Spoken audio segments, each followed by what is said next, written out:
mootummaan iyyuu san ta'e ministeerri muummee Itoophiyaa Dr. Abiy Ahmad Ali Turk daawwachuuf akka jiru miidiyaaleen gabaasan mootummaan Itoophiyaa waraana Tigraay dirooniiwwan irraan fayyadamaa jiraachuu raga qaba jedhe gareen qorattoota biilinkaatti dubbii waan jajjabaat fakkaatti Abiraam Birruutiif yoon ingidaa waan midhaasan qabu qabsoo dheeraa waggoottan 50 wareegama gugurdaa hidhattoota qofa osoo hin taane nyaatamu qulqulloota dabalatee daandiin dheeraan adda bilisummaa Oromoo ABO woboo waggoota 50 darban keessatti maal fakkaata viidiyoo fi ragaalee uummata irra argan bu'uura godhachuun xiinxala bal'aa midhaasina jirra nuu dhiyaadhaa jeen humnoonni mootummaa Itoophiyaa dhalattoota Tigraay humnaan ukkaamsanii as buutee isaanii dhabamsiisuu jiru jedhe jaarmiyaan mirga ilmaan namaatiif falmu Human Rights Watch kanaan muummeffan hagayya 18 bara 2021 guyyaa roobii guutuun oduu qabnu kunooti.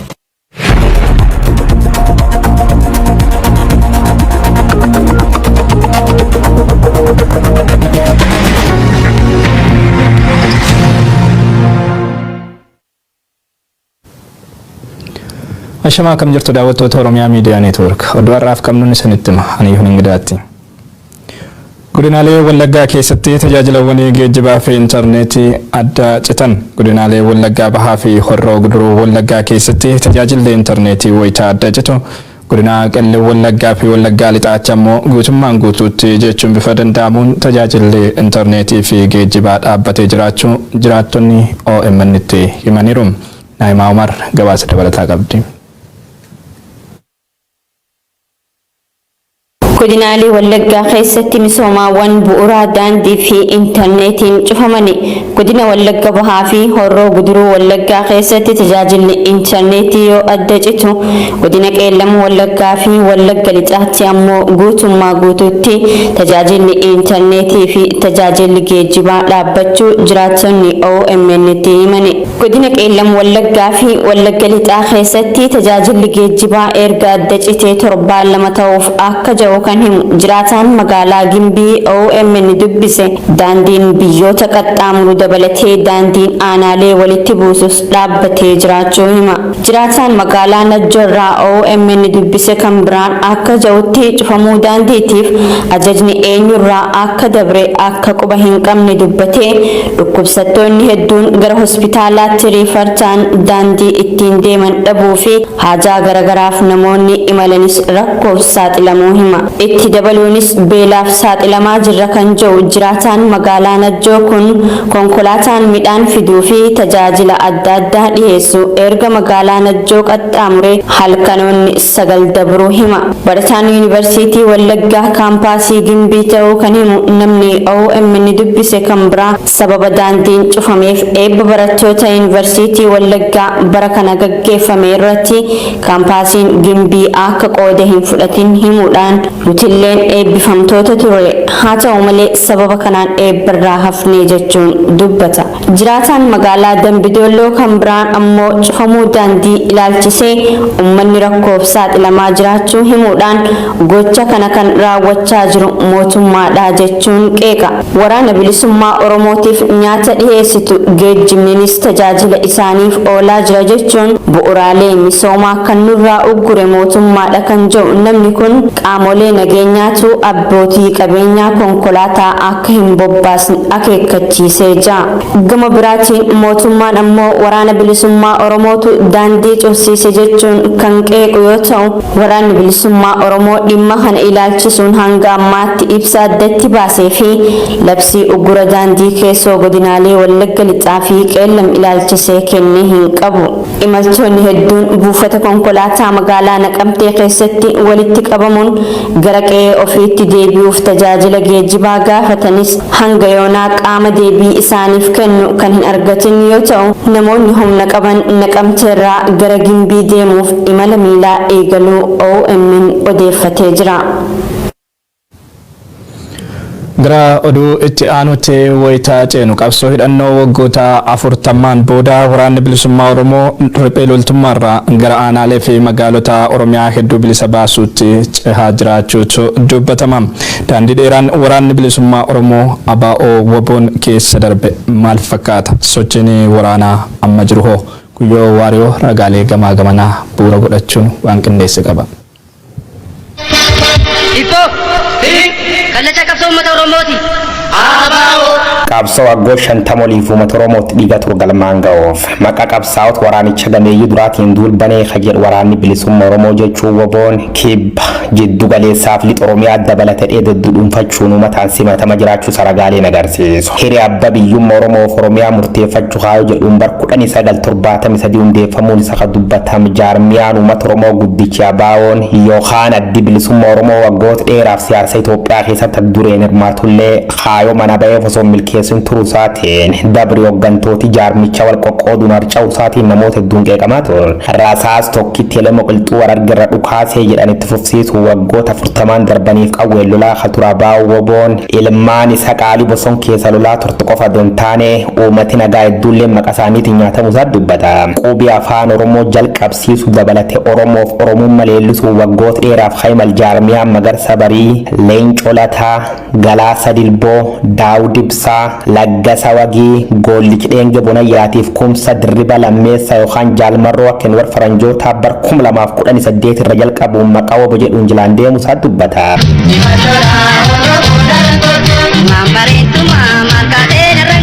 mootummaan maqaa OPDO irraa biltsiginnaa jijjiirate qabsoo uummata Oromoo butatu kun fedhii uummata Oromoo eegsisuuf fedhii waan hin qabneef qawween naaf wal jechuun cicha qawwee dide kadhadhaba waraanni kun chaarteriin boodallee marslammeessoof qawwee fudhatee bosona isaa deebi'uun mootummaa wal dhuur deebiin itti fayyad. Mootummaan Itoophiyaa garee tan torbaan tokko keessa barbadeessee likki galcha walitti gannu dhiisa jedhullee waraanni kun humnaaf irree dhibii dabalachaa dhufuun Oromiyaa kibbaa jiddu galeessaaf lixa Oromiyaa keessa mootummaa lolaa dhuuf mootummaan Dr. Abiy Ahmed immoo intarneetii cufuun ibsaallee balleessee uummata lixaaf kibba Oromiyaa jiran adabbiif saaxil maqaa shanii jedhulleetti moggaasuun qaama hidhatee qawwee lol qofa don taane wargaree tanaa walitti hidhate qabdan jedhuun cuuf dhabamsiisuun akka bineensaatti jeessu dabalatee fuula uummata dura dargaggoo ganna 17 rashanuun Oromoo dheekkamsiise.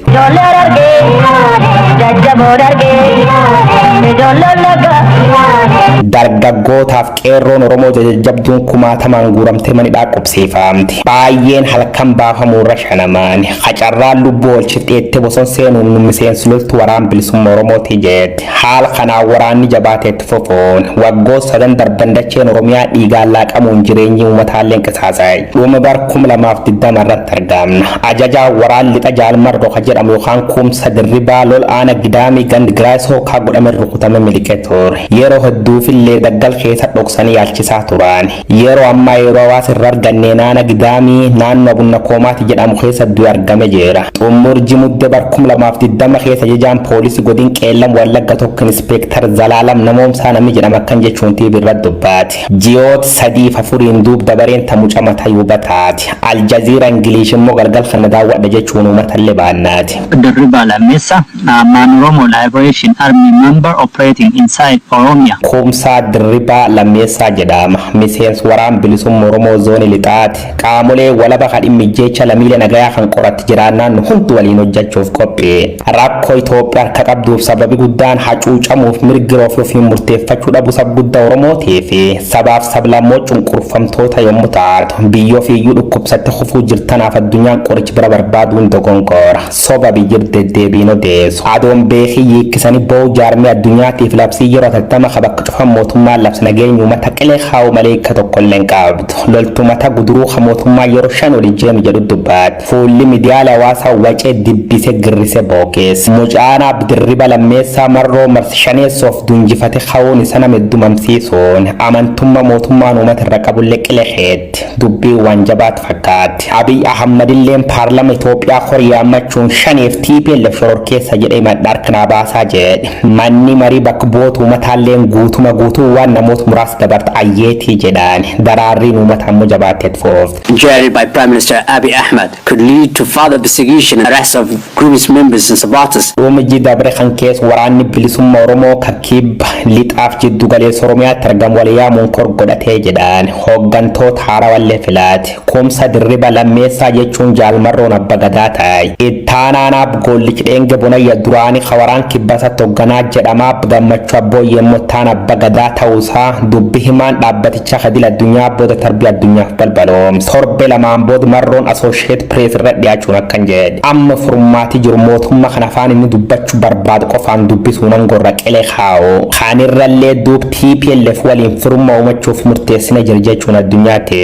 garee adda bilisa baasaa uummata Tigraay jechuun TPLF waliin armaan durallee wal jaalal waan hin qabneef yookaan dabii isaan uummata Oromoo irra godhan guddaa waan taateef duub irra wal gaafannaa jedhe namni kaarrifatee duun burjujaa waraanni bilisummaa Oromoo akkuma waada seenetti haleella riphee lolaarra gar waraan fuullee jechuun konvenshinal waarii ce'uun isa dhaga'ame.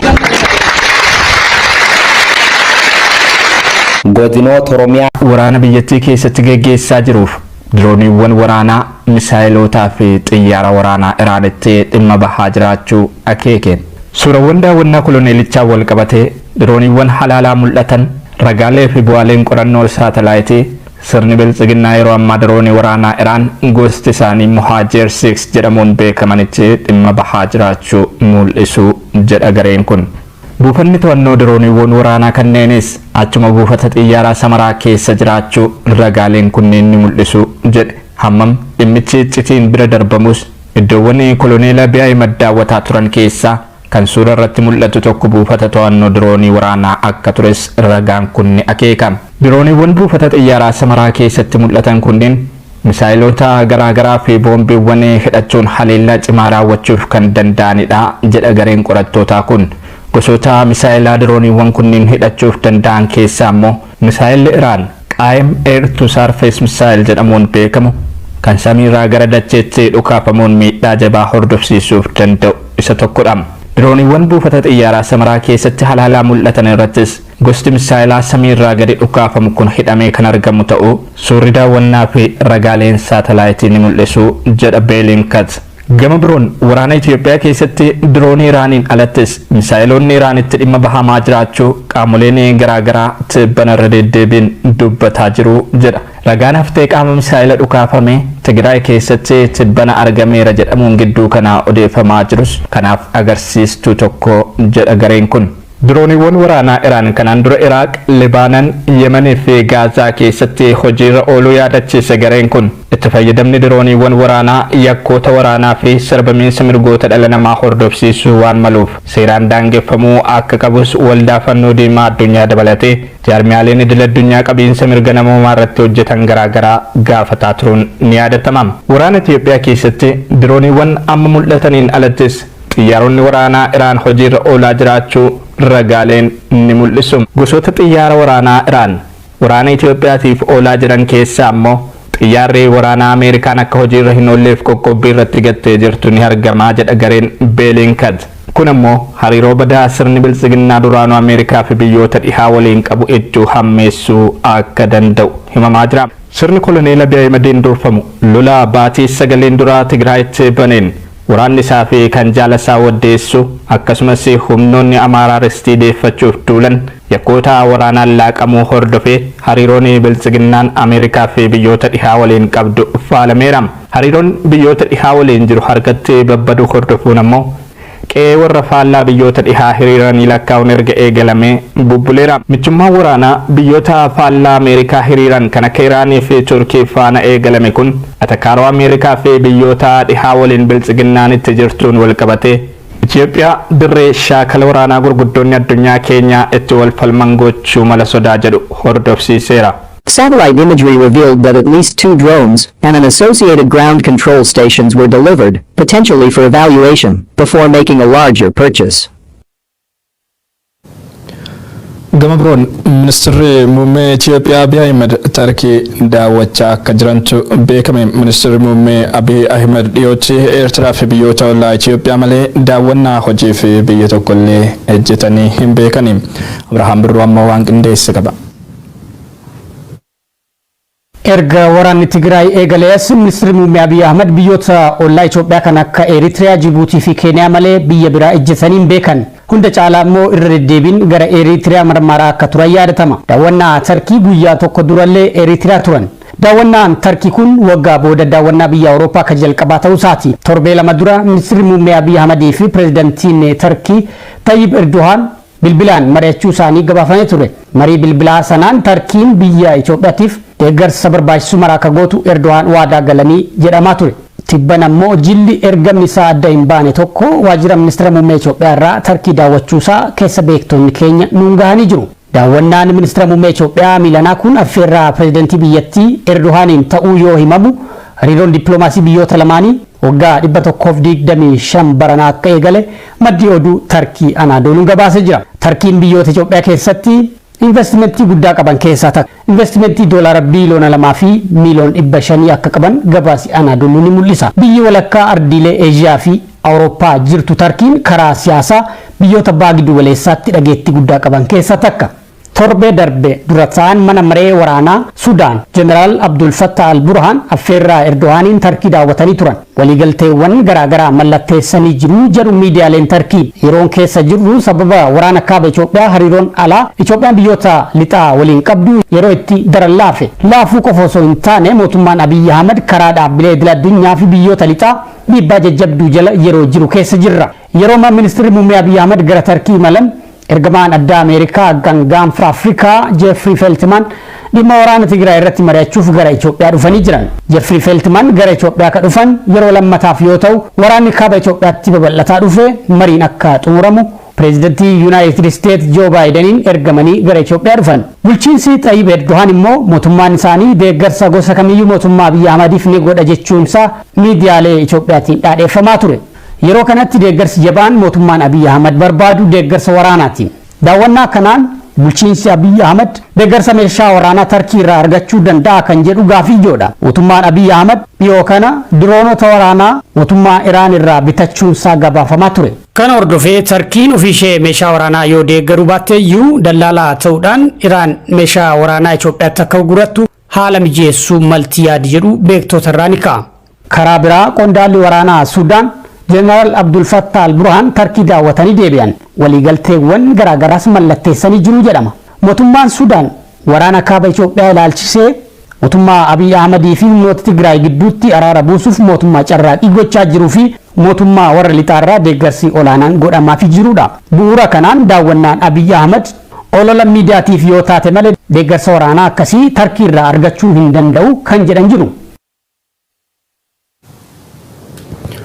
Uduma walqabateen ministeerri muummee Abiy Ahmedii fi jilli isaanii har'a waaree dura Turk Ankaaraa gahaniiru. Buufata xiyyaaraa Ankaaraatti garuu simannaan hooggana biyyaaf godhamu pirootokoolii eegee hin godhamneef jedhameera.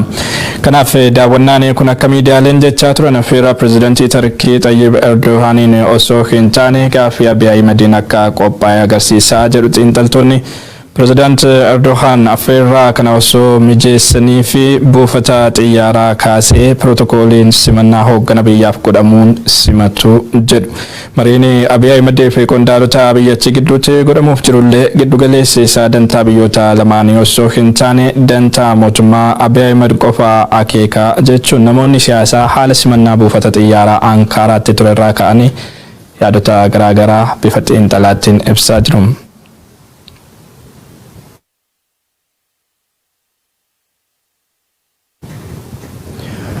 Rooba cimaa kibxataa kaleessaa magaalaa Finfinneetti roobeen balaan lolaa lubbuu namootaa gaaga'e jiraattota magaalatti mudate. Balaa kanaan iddoowwan bakkanniisaa fi addabaabayii Jarman Askoo akkasumas Golf Club jedhamuun beekamanitti balaan jabaan mudachuun beekameera. Balaa lolaa kanaan mooraan seminarii makaana Yesuus naannoo bakkanniisaatti argamu guutummaatti liqimfamuun lubbuun namootaas darbuu odeeffannoon garasii arganne ni mul'isa. Maatii tokko dabalatee yoo xiqqaate lubbuun namoota 7 balaa kanaan darbuunis ibsameera. Daandiiwwan cufamanii rakkooleen garaagaraa mudachaa jiraachuus dubbatu jiraattonni. Roobni cimaan kun itti fufiinsa qabaachuu waan danda'uuf jiraattonni of eeggannoo barbaachisu gochuu akka qabaniifis qaamoleen dhimmi ilaalu dhaamaniiru.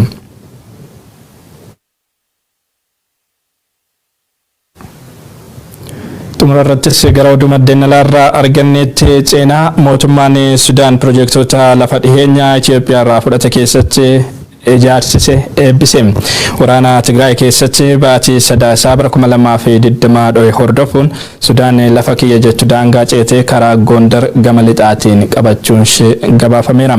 Eebba piroojektootaa kana irratti kan argaman muummeen ministeera Sudaan Abdallaa Hamdok Alfaashaagaan lafa Sudaan waan taateef jaarsummaa kamuu hin simannu jedhan.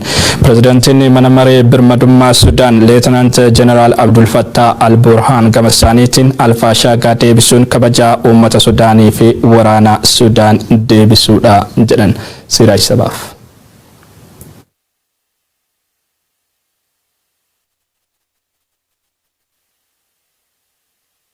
Suudaan lafa gabbataa Itoophiyaan irratti waldhabdee Alfashaagaa irratti piroojektota misoomaa kanneen akka riqichaa fi daandii hojjetaa turte bakka ministeerri muummee Suudaan Abdallaa Hamdok pirezidaantiin mana maree birmadummaa Suudaan Leetenanti Jeneraal Abdul Fattah Al-Burhaanii fi qondaalonni waraanaa fi aangawoonni mootummaa hedduu argamanitti eebbiste. Sirni eebba bu'uuraalee misoomaa kun bakka Waadii Kool jedhamutti kan taasifame yoo ta'u hundeeffamuu waraana Suudaan ganna 67ffaa sababeeffachuun akka ta'e Suudaan Tiriibuun gabaaseeti jira. Yeroo duraatiif gara Alfashaagaa imaluun eebba piroojektootaa kana irratti kan argaman muummeen ministeera Suudaan Abdallaa Hamdok Alfashaagaan lafa Suudaan waan taateef jaarsummaa kamuu hin simannu Suudaan ollummaa Itoophiyaa wajjin qabdu ni jabeessiti. Garuu kun kan ta'uu danda'u yoo Itoophiyaan daangaa keenya kabajje qofaadha jechuun dubbataniiti jiru. Pirezidaantiin mana maree birmadummaa Suudaan Leetenanti Jeneraal Abdul Fattah Al-Burhaan Alfashaagaa deebisuun kabaja uummata Suudaanii fi waraana Suudaan deebisuudha yoo jedhu Itoophiyaan seera idil addunyaa cabsuun daangaa Suudaan seenuu akka dhaabdu jechuun waamicha taasiseeti jira. Itti fufuun kan jedhe pirezidaantiin mana maree birmadummaa Suudaan Leetenanti Jeneraal Abdul Fattah Al-Burhaan marii dhimma daangaa Itiyoo Suudaan irratti taasifamu sababa Itoophiyaatiin lafarra harkifate osoo hin milkaa'in hafe lafoota hafan marii yookaan filannoo biraa fayyadamuun deebisna jechuun dubbate. Leetenanti Jeneraal Abdul Fattah Al-Burhaan filannoo biraa maal akka ta'e ibsuu baatus birmadummaa Suudaan tiksuuf qophii ta'uu isaanii ibse. Itoophiyaan gama isheetiin bu'uuraalee misoomaa Alfashaagaa irratti ijaaraman fudhatama hin qabu jechuun mormaa turte. Lafti Alfashaagaa lafa misoomaa biyyee gabbataa qabu yoo ta'u waggoota 25 qonnaan bultoota Itoophiyaa harka turte. Sadaasa bara 2020 waraanni waliinii kaaba Itoophiyaa naannoo Tigraay keessatti ka'uu hordofe humni waraanaa Suudaan lola daangaa banuun Alfashaagaa to'an.